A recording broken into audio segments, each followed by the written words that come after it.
बघा मुलांनो, पॉडकास्ट मराठीमध्ये ठेवूया. पप्पा म्हणले मला 10th मध्ये की तू सायन्सच घेऊन टाक, की नंतर काही करू शकतो, तुला कॉमर्स मध्ये किंवा आर्ट्स मध्ये करायचं असेल. AIDS घ्यायचं होतं की आपल्याला मिळालं AIDS? पहिलं BIT मध्ये CS भेटलं TFWS ने, पण PICT एम होता आणि मग AIDS भेटलं. What was your schedule? Basic clear नव्हते. 10, 9, 10 ऑनलाईन झालं. मला ते कळलं होतं 8, 9th मध्येच की युट्यूबवर बरंच काही खूप रिसोर्सेस येते सगळे. हिंदी मराठी मिक्स आहे. चालू द्या. तुमचं चॅनल भेटलं 12th मध्ये. जे दिली पण नाही, सरांचं चॅनल भेटलं गणितात आणि त्यात मग 1 शॉट होता Peter 2.0. स्ट्रॅटेजी सरांची होती शिकवायची, एकदम बेस्ट होती. मी मला लॉटरी लागलेली आहे कुठली बुक घेऊ कुठली नाही युट्यूबवर आहे. त्यावेळेस मला कळालं की PYQs मधलं बऱ्यापैकी पेपरमध्ये येतं. म्हणजे यू आर सेइंग की दररोज तू फिजिक्स केमिस्ट्री मॅथ्स तिन्ही शिकत म्हणजे करत होता की एक एक?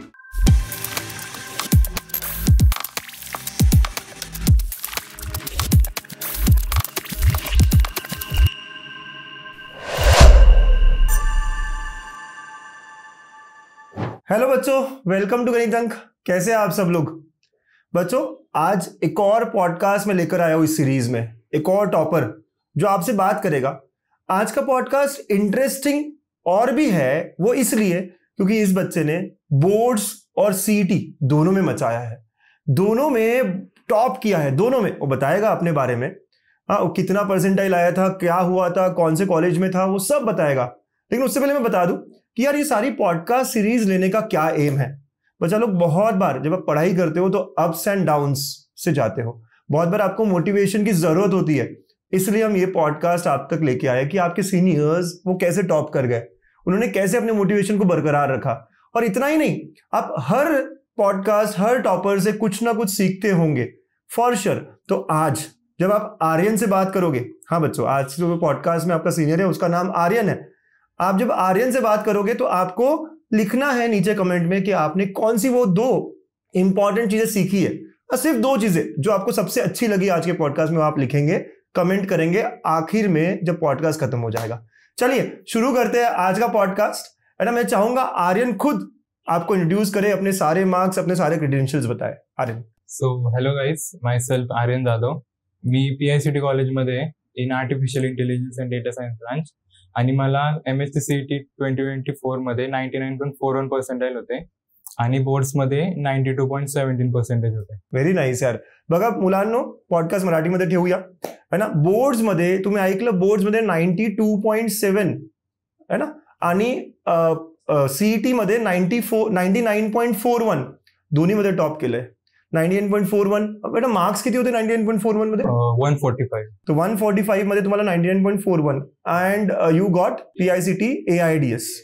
Very nice. AIDS घ्यायचं होतं की आपल्याला मिळालं AIDS? म्हणजे कॅप मध्ये तर नाही भेटलं AIDS. पहिलं BIT मध्ये CS भेटलं TFWS ने, पण PICT एम होता आणि मग इन्स्टिट्यूट राऊंड मध्ये ट्राय केलं PICT मध्ये, AIDS भेटलं आणि IT पण भेटत होतं स्पॉट मध्ये. पण मी ट्राय केलं की म्हणजे मला असं थोडी इंटरेस्ट वाटला होता AI डेटा सायन्स त्यामध्ये, मशीन लर्निंग, त्यामुळे मी त्या फील्डमध्ये म्हणलं जाऊ. अरे भाई रुको रुको, आपके लिए बहुत बड़ी चीज लेके आया हूँ. महाराष्ट्र बोर्ड्स के एग्जाम में मचाना है. चैप्टर वाइज इंपॉर्टेंट क्वेश्चन चाहिए, वो भी with handwritten solutions. Sir previous year papers चाहिए विद डिटेल सॉल्यूशंस. ये सब मैं आपको देने जा रहा हूँ, वो भी बिल्कुल फ्री. आपको सिर्फ देने होंगे 30 सेकेंड्स और फॉलो करनी होगी 3 सिंपल स्टेप. स्टेप 1, हमारे यूट्यूब चैनल गणित अंक को सब्सक्राइब करना है. स्टेप 2, आपको इसका स्क्रीनशॉट लेना है. स्टेप 3, आपको वो स्क्रीनशॉट हमें व्हाट्सएप करना है इस नंबर पर. आपका स्क्रीनशॉट मिला और हम आपको ऐड कर देंगे हमारे महारिविजन कोर्स में. इसमें आपको मैथ्स ही नहीं, फिजिक्स, केमिस्ट्री, इंग्लिश, कंप्यूटर और कई सारे सब्जेक्ट्स के बहुत सारी चीजें मिलने वाली हैं. अगर हम आपके लिए इतना कुछ कर रहे हैं तो आपका भी इतना बनता है ना. तो इसीलिए गणित के साथ पढ़ोगे तो हमेशा आगे रहोगे. All the best. Great. Nice. कसं वाटतंय कॉलेज PICT स्कूल म्हणू आपण त्याला, कसं वाटलंय? बरं आहे की मी जेवढी अपेक्षा केली होती त्यापेक्षा थोडं कमी स्ट्रिक्ट आहे, कारण सिनियर्स लोक खूप म्हणतात स्ट्रिक्ट आहे. ऑटोनॉमस झालं यावर्षी म्हणून थोडं सिलेबस मध्ये ह्याच्यात एक्झाम्स मध्ये थोडा बरं आहे. तू पहिला मिळालास मला, तू सांगतोय कमी स्ट्रिक्ट आहे. खूप छान. म्हणजे तू एक्सपेक्टेशन जास्त होते. स्कूलमध्ये होतो, ज्युनियर कॉलेजमध्ये त्यापेक्षा थोडे कमी स्ट्रिक्ट. Okay, very nice. तू पुण्याचं आहे राईट. आणि let us start with your family. म्हणजे तू सांगशील तुझे फॅमिली बॅकग्राऊंड कसं आहे, how supportive your parents were, कारण की इतकं चांगलं तू स्कोर केलंय, दोन्हीमध्ये मॅनेज केलंय, ते आपण बघू. पण पहिले फॅमिलीबद्दल थोडं बोलूया. तर मी ओरिजिनली फ्रॉम सातारा आहे, पण जेव्हापासून जन्माला आलो तेव्हापासून पुण्यात आहे मी आणि माझी फॅमिली. मी, मम्मी, पप्पा तिघं राहतो आम्ही पुण्यात. तर माझे पप्पा ड्रायव्हिंग करतात आणि मम्मी हाऊसवाईफ आहे. म्हणजे कोणी शिकलेला वगैरे नाहीये जास्त? पप्पांचं 12th किंवा ग्रॅज्युएशन झालेली आहे, मम्मीचं पण ग्रॅज्युएशन झालेलं आहे, पण ते ड्रायव्हिंग करतात आणि तेवढं ते सपोर्टिव्ह आहेत. त्यांना असं आहे की स्टडी कर, रिसोर्सेस तुला आम्ही जे पाहिजे ते आणून देतो, तर तू कर असं. म्हणजे आर्यन इंजिनियर तू पहिला आहे आपल्या घरात? हा, मी इंजिनियर पासून. तुला कोणी गाईड केलं की इंजिनिअरिंग कर, कसं करायचं? कन्फ्युज होतो 11th पर्यंत, कन्फ्युज होतो. पप्पांचं 12th पर्यंत माझं सायन्स मध्ये झालेलं आहे. पप्पा म्हणले मला 10th मध्ये की तू सायन्सच घेऊन टाक, की नंतर काही करू शकतो तुला कॉमर्स मध्ये किंवा आर्ट्स मध्ये करायचं असेल तर, आता सायन्स घेऊन टाक.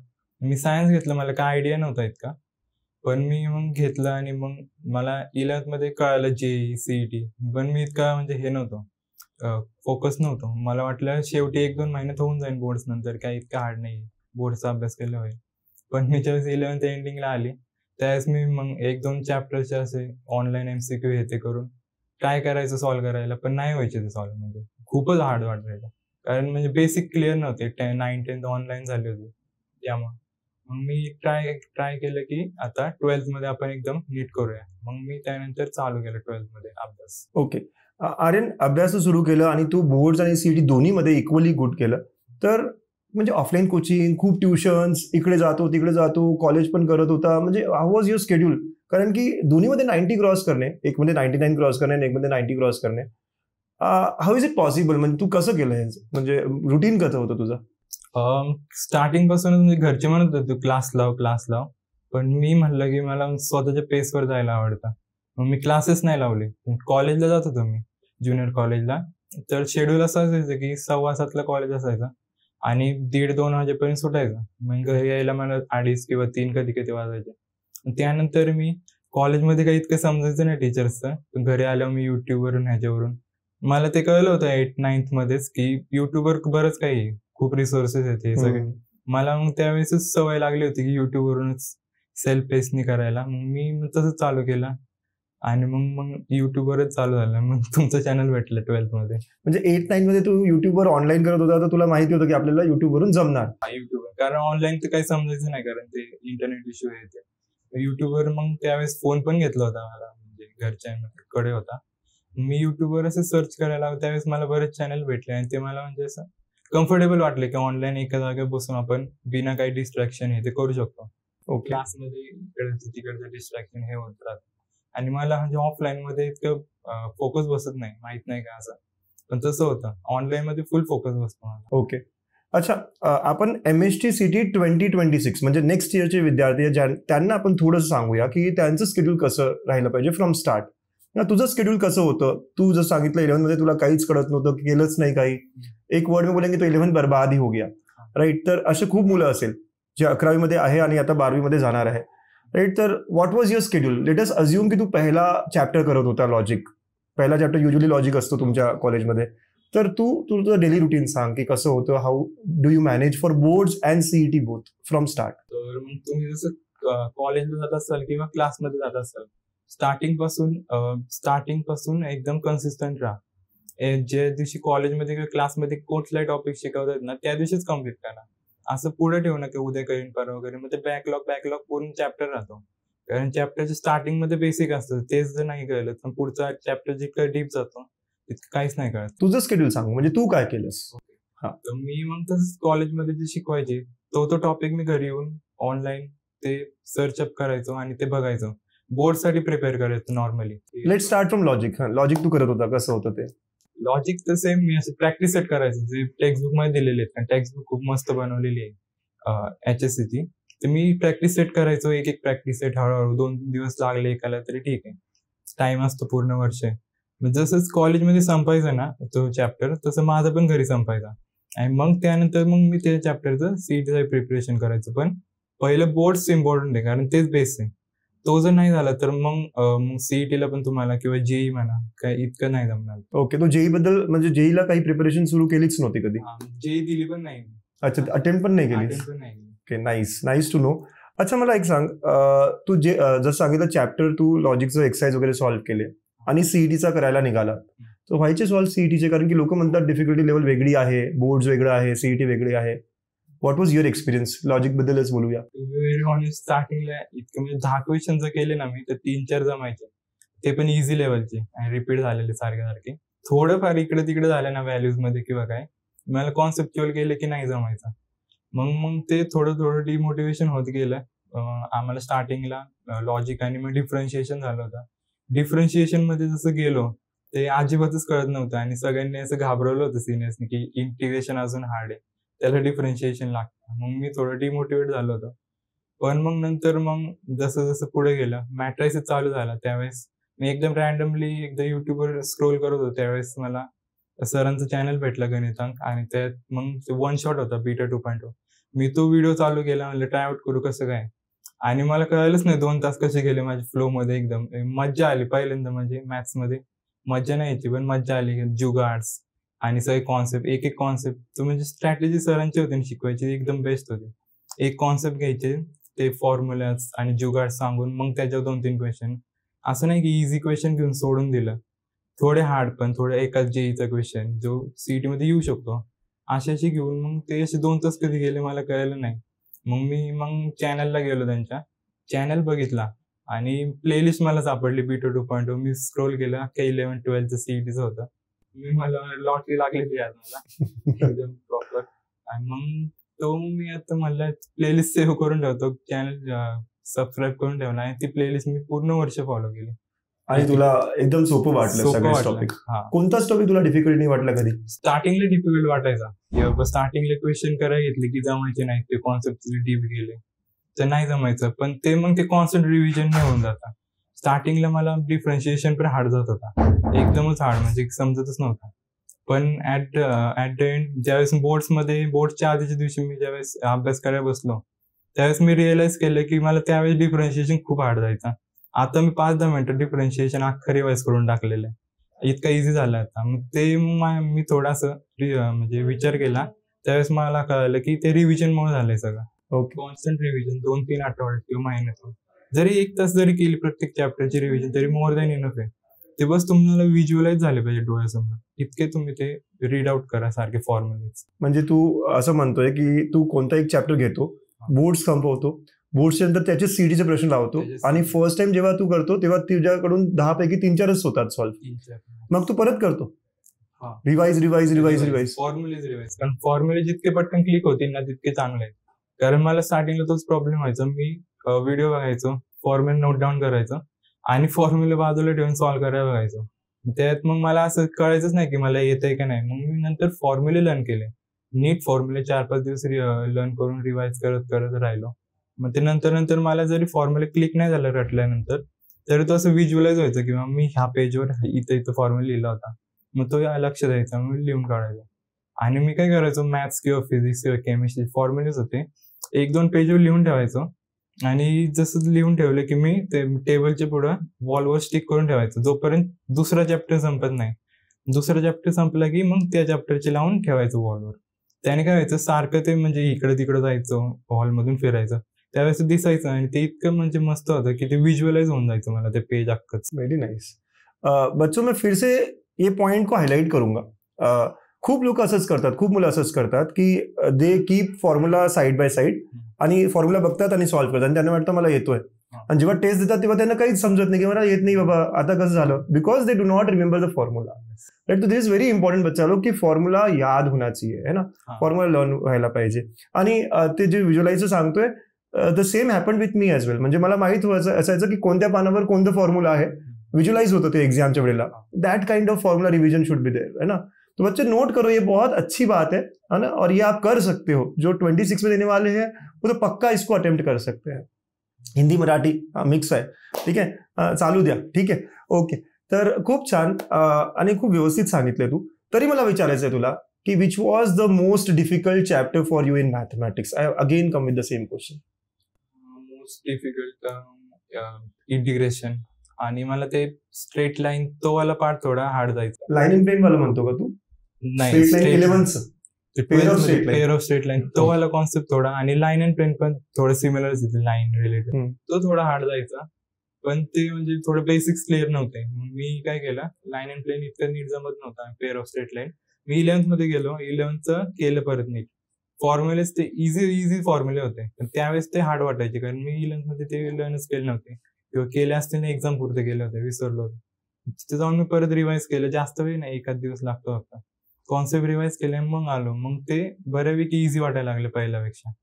आणि जर कॅल्क्युलसचा पार्ट म्हणला, इंटिग्रेशन हे, तर ते प्रॅक्टिसमध्ये. आणि एक्सरसाइजचे पण क्वेश्चन करा तुम्ही, टेक्स्टबुक जे बोर्डचे, ते मस्त बनवलेले, एकदम hard to easy to hard लेवलमध्ये. ते तरी तुम्ही सॉल्व्ह केले तर खूप क्वेश्चन होतात, सगळे टाईपचे क्वेश्चन कव्हर होतात. आणि पीवायक्यूज पेक्षा जास्त म्हणजे ते मला विचारायचंच होतं की तू सीईटीचे प्रश्न करायचं म्हणजे काय करायचं, कोणती बुक फॉलो करायचं की पीवायक्यूज करायचं, what was your approach? Only PYQs. म्हणजे मी रिसर्चच केली होती 11th एंडिंग मध्ये, ज्यावेळेस म्हणजे 11th फायनल एक्झाम चालली होती त्यावेळेस, कुठली बुक घेऊ कुठली नाही युट्यूबवर यायच्या. त्यावेळेस मला कळालं की पीवायक्यूज मधलं बऱ्यापैकी पेपरमध्ये येतं. मग पीवायक्यूजची बुक आणली मी लगेच. आणि मी एकदा काय केलं होतं, पेपर घेतला होता 2023चा, पीवायक्यूची बुक घेतली होती. ते एक क्वेश्चन ते पीवायक्यूच्या बुक मध्ये बघत होतो की त्या टाईपचा आहे का. ते बघितलं, मला असं लक्षात आलं की 70 to 80% सेमच क्वेश्चन आहेत. त्यातून मला मोटिवेशन भेटले की हेच करायचं आता. त्यातून स्टिक राहिलो, तेच क्वेश्चन. आणि जास्त पण जुने नाही की 2007चे गेले, 8चे गेले, फ्रॉम 2020 पासून जरी गेले तरी खूप होतं, आणि सगळ्या टाईपचे कव्हर आहेत लास्ट 3-4 years. खूप जण म्हणले होते की दुसरे बुक घ्या, जास्त क्वेश्चन. मला वाटतं जास्त क्वेश्चन करण्यापेक्षा सगळ्या टाईपचे क्वेश्चन 2-3 जरी केले ना तरी मोर दॅन सफिशियंट आहेत. पण ते क्वेश्चन तुम्ही रिवाइज केले पाहिजेत सारखे. करेक्ट. ते रिवाइज करून मग ते तुम्हाला असे ते अप्रोच कळेल की काय. रिव्हिजन असे नाही की सॉल्व्ह करून, की क्वेश्चन बघा आणि व्हिज्युअलाइज करा की ह्या क्वेश्चन सॉल्व्ह करायला माझे अप्रोच काय असेल, कसं सॉल्व्ह करीन, कुठलं फॉर्म्युला यूज करेल. जर नसेल येत तर मग सोल्युशन बघा, सोल्युशन मधून बघा कुठलं फॉर्म्युला लॅक करतोय किंवा काय कॉन्सेप्ट येत नाहीये, ती परत जा, ते परत शिका. असं तर असं करत करत तुला असं वाटत नाही की लॉजिक आपण शिकवत होतो, तू सब्जेक्ट टॉपिक झाला तुझ्या कॉलेजमध्ये आणि तू त्याच्या पीवायक्यूजला लागला आता आफ्टर दॅट, तर तुझं सेकंड चॅप्टर पण सुरू झालं ना, मॅट्रायसिस किंवा डिफरन्सिएशन, तर त्याच्यामध्ये लॅग होईल. सीईटी इकडलं केलं तर तिकडचा बोर्ड राहील. म्हणजे खूप लोकांना असं असतं की मॅनेज होत नाही दोन्ही. समजलं ना माझा प्रश्न काय आहे, की you are learning, you are solving CET problems of chapter 1 आणि चॅप्टर 2 सुरू झाला कॉलेजमध्ये. मग कसं तू मॅनेज केलं? तुझ्यावर आलं असेल ना असं सिच्युएशन? त्यातूनच रोज जायचो. पण मी कसं 4 hours जर स्टडी केला तर 1.5 hours मी सीईटी साठी व्हायचं, एमसीक्यू सॉल्व्हिंग. बाकीचे 2.5 hours आहेत ते त्यातून तुम्ही करू शकता बोर्डसाठी, दोन्हीला टाइम देऊ शकता. सीईटीला एमसीक्यू रोज तुम्ही 20-25 केले तर रोज कन्सिस्टंटली करत राहिलं तर खूप होतात ते. म्हणजे यू आर सेइंग की दररोज तू फिजिक्स केमिस्ट्री मॅथ्स तिन्ही शिकत म्हणजे करत होता की एक दिवस फिजिक्स तर एक दिवस केमिस्ट्री एक दिवस मॅथमॅटिक्स? एक चॅप्टर मॅथ्सचं चालू आहे तर मॅथ्सचा मॅट्रायसिस केलं, त्यावर लॉजिकचे क्वेश्चन होते. मॅट्रायसिस संपला, पुढचा चॅप्टर चालू केलं तर मॅट्रायसिसचे क्वेश्चन असं. आणि केमिस्ट्रीचं म्हणजे जास्त नव्हतं केलं मी, केमिस्ट्रीचं म्हणजे नंतर थोडे पीवायक्यूज, कारण केमिस्ट्रीचं एकदा पॅटर्न कळाला पीवायक्यूजचा की ते समजून जातं. मग ते रीडिंगचा पार्ट आहे. आणि फिजिक्स तुला आवडायचं? फिजिक्स आवडायचं तर नाही, पण होतं म्हणजे मॅथ्स आणि फिजिक्स इक्वली जायचं मला. फिजिक्सचं कसं असतं, फॉर्म्युलेच लर्न करावे लागतात तुम्हाला. कॉन्सेप्च्युअली जास्त डीप सीईटी मध्ये तर नाही विचारू, जेई मध्ये विचारू शकतील, सीईटी मध्ये नसतं कॉन्सेप्च्युअली डीप. ओके, फॉर्म्युलेच करून गेला, त्याच्यावर क्वेश्चन करून गेला तरी तुम्हाला नियरली अबाउट 30-35 पर्यंत पडू शकतं. म्हणजे फक्त बोर्ड्सचे फॉर्म्युले आणि बोर्ड्सचे न्यूमेरिकल्स केले प्रॉपरली? बुक मधूनच येतं फक्त फॉर्म्युले. जरी तुम्ही फक्त फॉर्म्युले थेरी पार्ट जरी सोडून दिलं तरी 30-35 इझिली आपण करू शकतो. आणि जास्त डीप डाऊन जायची गरज नाहीये कॉन्सेप्ट मध्ये, वरचं केलं तरी होऊन जातं. अरे खूप छान वाटतंय मला म्हणजे तुझ्याशी बोलायला, कारण की आय एम शुअर मुलांना पण वाटत असेल खूप प्रॉपर आणि खूप सिस्टमॅटिकली सांगतोय, जसं पाहिजे. एक मोठा भाऊ जसं सांगतो ना आपल्या लहान भावाला, तसं सांगतोय की स्टेप बाय स्टेप काय करायचंय, किती तास करायचंय. तर हे पण आवडलं मला की डेली 1.5 hours एकदम फिक्स ठेवा. डेली 1.5 hours पीवायक्यूज करू. आय वुड से झोपायच्या अगोदर 1.5 तास फक्त पीवायक्यूज करू. हे रुटीन ठेवा. एक रुटीन आलं ना की अपने आप होत आहे, राईट, आपल्या होतंय ते. ठीक आहे, ओके. चला थोडंफार अजून आता बोर्ड्समध्ये जाऊया. सीईटी बद्दल बोलणार मुलांना मी, पण आता बोर्ड्समध्ये जाऊया, कारण की बोर्ड्स जवळ पण आहे आता, जे मुलं देणार आहे आणि नेक्स्ट इयरच्या मुलांना पण खूप हेल्प होईल. तर बोर्ड्समध्ये तुझा 92.177 म्हणजे तुझे पर्सेंट होते 17. हे इतके मिळाले. मॅथ्स मध्ये किती स्कोर होता तुझा? मॅथ्स मध्ये आउट ऑफ 199 होते मला. काय वाटतं 1 मार्क कुठे गेला? हा, तर एक मग लास्ट क्वेश्चन होता, सब क्वेश्चन होते, एक 3 मार्क्सचा होता, 1 मार्क्सचा होता. ते आठवतं मला, इंडिफिनाइट इंटिग्रेशनची प्रॉपर्टी प्रूफ करायला त्याच्यामध्ये असतं एक 1 मार्क्सचं होतं सॉल्व्ह करायला. मी तर फ्लो मध्ये ती 3 मार्काची केली आणि मग ते एकदम खुश झालं, ती झालं. हेन्स प्रूव्ह लिहिलं, पेन सोडून दिला. असं होतं, खूप कॅची येते.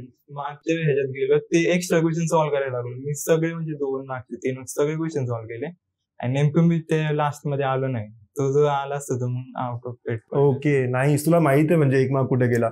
अच्छा, एक्स्ट्रा सॉल्व्ह केलं म्हणजे टाइम पुरतो? असं काही असं नाही की बाबा टाइमच नाही राहिला, मला 2.5 तासात होत नाही माझा पेपर, असं काही? हा, म्हणजे टाइम पुरतो. जर तुम्हाला क्वेश्चन क्लिक झाला ना लगेच बघितला की बाबा ह्याला असं ह्या अप्रोच सॉल्व्ह करायचं, की टाइम सफिशियंट आहे. 3 तासाचा पेपर आहे नियरली. 2-2.25 तासात माझा झाला होता. आणि एक्स्ट्रा पण करू शकला असतो. एक्स्ट्रा करून एक्स्ट्रा एंड मध्ये करायचं का? एंड मध्ये खूप छान आहे. क्वेश्चन करायचे, एनी 6 असतील, 7 करून ठेवा, 8 करून ठेवा जास्तीत जास्त. त्यानंतर वाटलं नंतर एक्स्ट्रा करू शकता. ओके, म्हणजे 6-7 करून ठेवा स्वतःच्या स्पीड बद्दल म्हणजे बघून. ओके, मॅथ्स मध्ये 99 होते. फिजिक्स केमिस्ट्री मध्ये पण कसं स्कोर होतं तुझं, काही आठवतं? 90 अबव होते, 90 to 93. ओके, तर व्हॉट वॉज युअर स्ट्रॅटेजी? म्हणजे खूप छान लिहायचं असतं का? हँडरायटिंग खूप इम्पॉर्टंट असते का? स्टेप बाय स्टेप खूप लिहिणं गरज आहे का? म्हणजे तू कसं केलंस? Step by step point wise लिहावं लागतं. असं तुम्ही पॅराग्राफ मध्ये नाही लिहू शकत की पॅराग्राफ पूर्ण लिहिला. असा पॉईंट वाईज पॉईंट लिहा. 4 मार्क्सचा क्वेश्चन आहे तर 8 पॉईंट्स लिहा. डेरिव्हेशन लिहितात ते पण पॉईंट वाईज लिहा, असं की बाबा स्टार्टिंगला कन्सिडर दिस, मग डायग्राम काढा आणि मग ते फ्लो मध्ये ते लिहून ठेवा. ते म्हणजे तुम्हाला ते ज्यावेळेस तुम्ही जास्तीत जास्त ते वाचताल, व्हिज्युअलाइज होईल तुम्हाला एक्झाम मध्ये. ते व्हिज्युअलाइज होणं जास्त इम्पॉर्टंट माझ्या मते. रट्टा मारताल तर एक्झाम मध्ये सपाट होणार. विचारू शकता. आणि खूप रटायचं असतं का रे? म्हणजे रट्टा खूप मारायचं लागतं का फिजिक्स मध्ये किंवा केमिस्ट्रीमध्ये? मॅथ्स तर ठीक आहे, प्रॅक्टिसचं आहे. तुझं अप्रोच कसं होतं? खूप म्हणजे असं लर्न करावं लागतं का? केमिस्ट्रीमध्ये तर करावं लागतं, एकदम रिगरस रट्टा मारावा लागतो, एकदम पूर्ण प्रॉपर. लाईन बाय लाईन तर नाही म्हणणार मी, पण प्रत्येक कॉन्सेप्ट मध्ये तुम्हाला थिअरी माहिती पाहिजे, की तुम्ही रिएक्शन्स माहिती पाहिजे. रिएक्शन पण तेच म्हणलं, व्हिज्युअलाइज झालं पाहिजे. कारण रट्टा मारून काही म्हणजे त्यावेळेस मग ते सपाट होऊन जातं, विसरतो आपण. ते व्हिज्युअलाइज जितक्या वेळ तुम्ही रीड करताल, जितक्या वेळेस तुमच्या डोळ्यासमोरून जाईन त्यावेळेस तुम्हाला ते एक्झाम मध्ये क्लिक होईल की ह्या पेज मध्ये हे मी इथे लिहिलं होतं, आणि त्यावेळेस तुम्ही ते लिहू शकता इझिली. नाईस. म्हणजे जे 1 वर्ष आहे ज्यांच्याकडे, ते खूप आरामाने हे सगळे करू शकतात. नोट्स वगैरे बनवत होता तू जेव्हा फर्स्ट टाइम शिकत होता? बोर्डसाठी नोट्स बनवले होते मी एकदम. तेच 1 पेज 2 पेज असं नाही, म्हणजे एकदम कॉन्सेप्च्युअल, एकदम 20-25 पेज पर चॅप्टरचे नोट्स. ओके. फिजिक्स केमिस्ट्रीसाठी. मॅथ्ससाठी मग ते एक्सरसाइजचे क्वेश्चन सॉल्व्ह व्हायचे. 1 पेज नोट्स वगैरे असे काही? ते मी फक्त सीईटी साठी वेगळी बनवायचो. बुक बनवली होती, त्यात मी 1 पेज तर नव्हते, पण 2-3 पेज जेवढे जितकं आहे तेवढे फॉर्म्युला लिहून ठेवायचं. तूच रिवाइज करायचं मग नेहमी. ओके, फिजिक्स केमिस्ट्री मॅथ्स बद्दल बोललास तू. कधी असं वाटलं नाही की मला लिहिता येणार नाही, मला म्हणजे प्रॅक्टिस नाही आहे, वर्षभर मी फक्त न्यूमेरिकल्स वगैरेच केले? त्यासाठी मग तुम्हाला previous year question paper solve करून ते स्वतःहून चेक करायला लागते, किंवा तुमचे क्लासेस मध्ये प्रिलिम्स हे होतात तेव्हा टीचरांना तुम्ही सॉल्व्ह करून देऊ शकता. ते तुम्हाला तुमचे मिस्टेक्स जे करताय तुम्ही ते. कारण माझ्या बरोबर असंच व्हायचं मॅथ्स मध्ये. मी पण थोडंफार प्रिलिम्स मध्ये तसं केलं होतं की मी एकदमच ते सीईटी टाईप सॉल्व्ह केले होते, रफ टाईप. आणि ते एकदम 4 मार्कचा क्वेश्चन असलं 4-5 लाईन मध्ये सॉल्व्ह करून आन्सर निघायचं. मग ते नंतर लक्ष द्यायचं की बोर्डचा पेपर आहे. मग ते प्रिलिम मध्ये थोडी प्रॅक्टिस झाली होती, आणि सेमिस्टर एक्झाम मध्ये थोडी आपण जर एका जागी माइंड ठेवलं तर मग होऊन जातं. ते स्वतःला कॉन्स्टंट सांगत राहायचं बोर्डचा पेपर आहे, बोर्डचा. हा, करेक्ट. आणि थेरम्स आणि प्रूफ्स किती इम्पॉर्टंट आहे तुला वाटतं मॅथ्स मध्ये? मॅथ्स मध्ये थिअरम्स जास्त नाही आहेत, पण प्रूफ्स ते इंडिफिनाइट इंटिग्रेशन जेवढं मला आठवतंय ते काही प्रूफ्स इम्पॉर्टंट आहेत. म्हणजे जितके प्रूफ दिलेले आहेत तेवढे करून टाका. जे प्रॉपर्टीज आहेत, जे प्रूफ्स आहेत ते येऊ शकतात. आणि प्रिव्हियस इयर क्वेश्चन पेपर बघून तुम्हाला ते पॅटर्न समजते, पॅटर्न समजले की होतं. आणि जास्त हार्ड क्वेश्चन येत नाहीत एक्झाम मध्ये. ओके, नाही सर, छान वाटलं हे पण ऐकून. थोडंसं फिजिक्स केमिस्ट्री मॅथ्स ऐवजी जे सब्जेक्ट्स आहेत त्याच्याबद्दल बोलूया, ठीक आहे? मुलांना कळालं की प्रिव्हियस इयर पेपर्स करा, इथे पण तोच सोल्युशन आहे, आणि लिहून काढा. आणि नेहमी स्वतःला सांगा की बाबा हे बोर्ड्स आहे, you have to write in steps, you have to write in points. Learn करावं लागेल, पण व्यवस्थित ना, पॉईंट वाईज. 4 मार्काला 8 पॉईंट्स, 3 मार्काला 6 points. This is a good strategy. ठीक आहे. What about other subjects? तुला सब्जेक्ट्स कोणते होते? इंग्लिश असेल, मग बायफोकल होता? माझं IT आणि जॉग्राफी होते. कसं केलं जॉग्राफी तू? जॉग्राफी म्हणजे प्रिलिम्सच्या वेळेस झाले होते 1-2 वेळा पेपर्स आणि सेमिस्टर मध्ये त्यावेळेस मी ते रीड आउट करायचं. जॉग्राफीचं रिलेट करू शकतो रिअल लाईफ नुसार, ते रॉक्स, पॉप्युलेशन हे ते त्यानुसार मी रिलेट करायचं, पॉईंट वर लक्ष ठेवायचं. आणि जॉग्राफीचं ते म्हणजे पहिल्यापासून पॅटर्न आहे बोर्डचा की एक्सरसाइजचे क्वेश्चन येतात थिअरी असं. Okay. Give reason, short notes, answer in brief. एक्सरसाइजचे क्वेश्चन एकही सोडू नका, एकदम पॉईंट वाईज लिहून ठेवा आणि फक्त पॉईंट लक्षात ठेवले तुम्ही त्याला इंग्लिशमध्ये इलॅबोरेट करू शकता एक्झाम मध्ये वाढवून थोडं थोडं, ते मग होऊन जातं. ओके.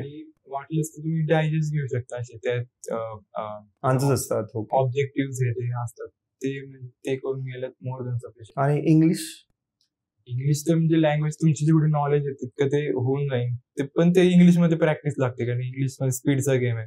तुला अवघड नाही वाटलं कधी इंग्लिश? इंग्लिशमध्ये खराब गेलं होतं, पहिलाच पेपर होता, खराब गेला होता सगळ्यात. थोडं डिमोटिवेट झालं होतं मी, पण ठीक आहे म्हणजे मला अपेक्षा जेवढी होती त्यापेक्षा थोडे जास्त भेटले. 82 का 84 समथिंग होते. ओके. ते मग प्रॅक्टिसचा गेम आहे, जितकं तुम्ही स्पीड मध्ये लिहू शकता कारण खूप मोठा पेपर असतो. ओके. एक प्रश्न आता जे बोर्ड येणार आहे त्यांच्यासाठी की लास्ट 15-16 डेज आहे त्यांच्याकडे आता, हाऊ शुड दे अप्रोच?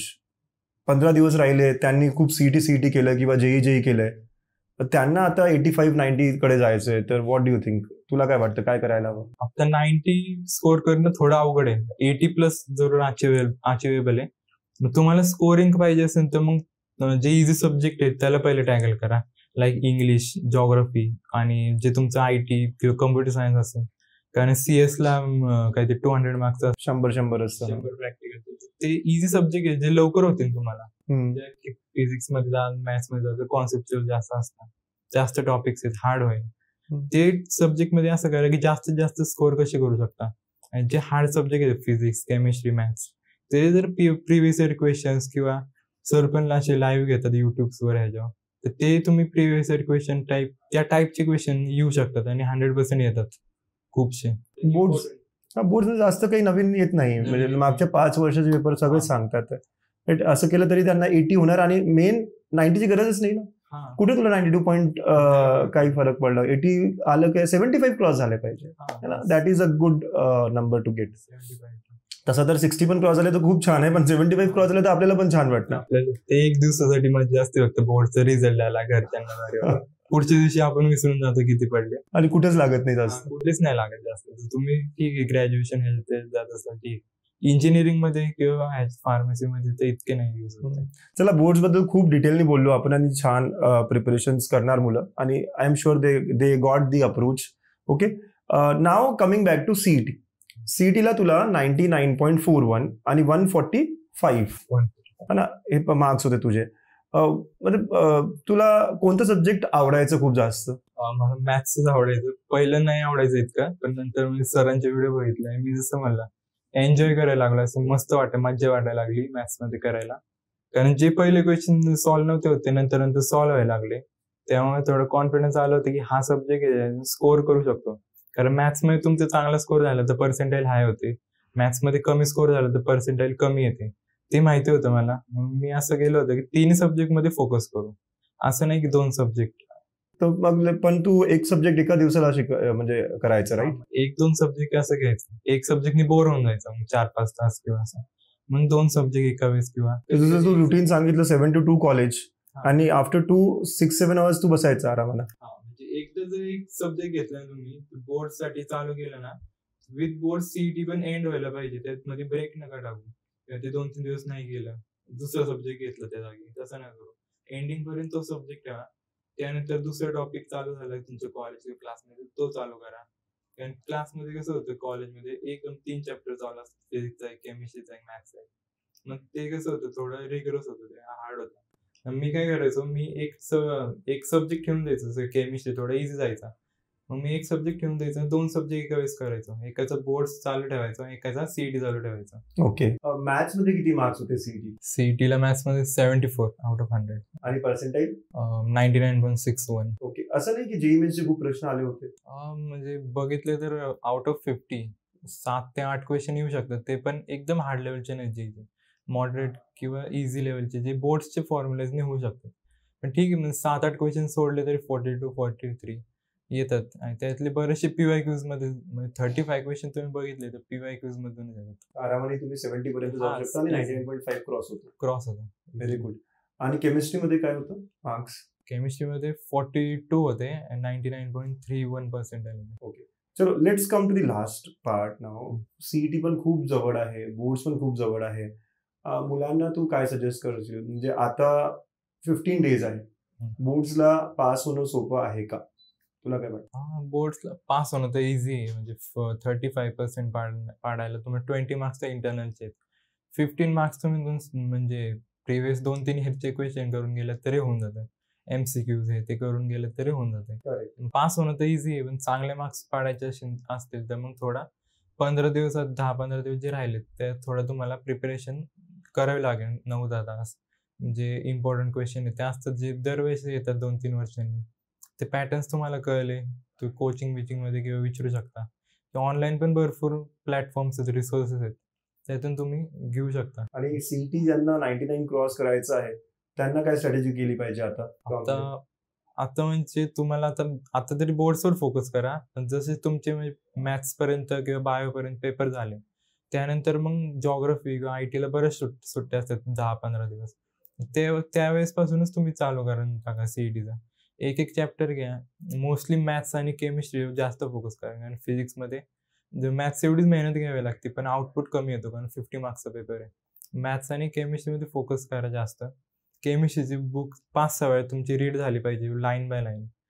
केमिस्ट्रीमध्ये काय करा, एकदा समजून घ्या काय आहे ते कॉन्सेप्ट सगळे आणि मग एकदा टेक्स्टबुक एकदम लाईन बाय लाईन प्रॉपर 1.5-2 तास द्या, रीड करा. रीडिंग झाल्यानंतर मग एकदा प्रिव्हियस इयर पेपर्स क्वेश्चन घ्या आणि फक्त रीड करा, सॉल्व्ह नका करू क्वेश्चन, फक्त रीड करा.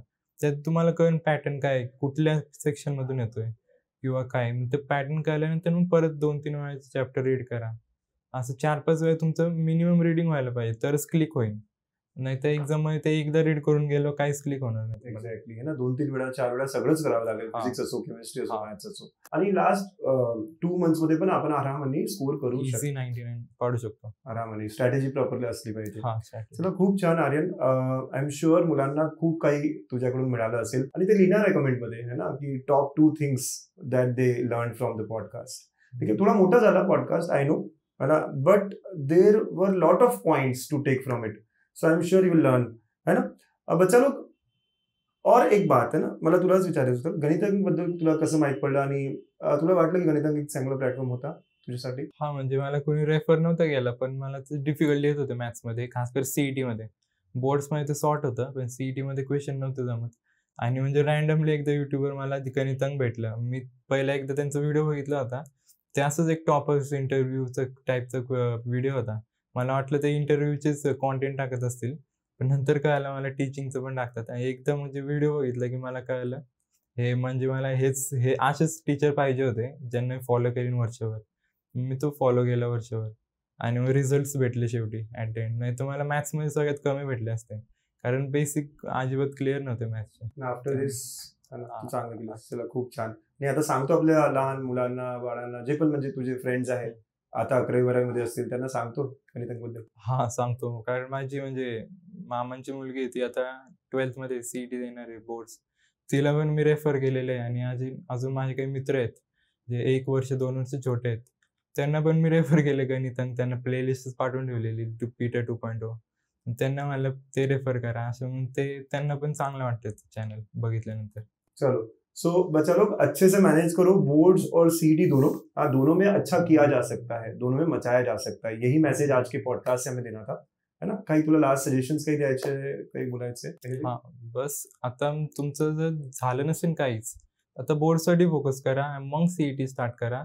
जास्त डिमोटिवेट होऊ नका, कन्सिस्टन्सी ठेवा. रोज आपण केलं रिव्हिजन महत्वाची, कारण रिव्हिजन नाही केली तर एक्झाम मध्ये ब्लँक होतात.